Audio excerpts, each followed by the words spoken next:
வணக்கம், இது உங்கள் தேவகி சமையலறை. இன்னைக்கு நம்ம பார்க்க போகிறது சில்லி பிரெட். 10 பிரெட்டை இந்த மாதிரி டோஸ்ட் பண்ணி எடுத்துக்கிறேன். அதே பேனில் ஆயில் சேர்த்துட்டு சின்ன சைஸில் 2 பெரிய வெங்காயத்தை பொடியாக கட் பண்ணி சேர்த்துக்கிறேன். குடமிளகாய் இருந்தால் அதை கூட நீங்கள் சேர்த்துக்கலாம். கூடவே 1.5 பச்சை மிளகா, கொஞ்சமாக கறிவேப்பிலை, கொத்தமல்லி எல்லாம் சேர்ந்து வதங்குற டைமில் மிக்ஸி ஜாரில் ஒரு பெரிய சைஸ் தக்காளி, அரை பச்சை மிளகா, இஞ்சி, பூண்டு, கருவேப்பிலை, கொத்தமல்லி எல்லாம் சேர்த்து நைஸாக அரைச்சி எடுத்துக்கலாம்.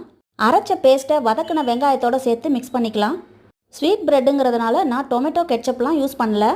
கோதுமை பிரெட்டாக இருந்தால் நீங்கள் டொமேட்டோ கெட்சப் யூஸ் பண்ணிக்கோங்க.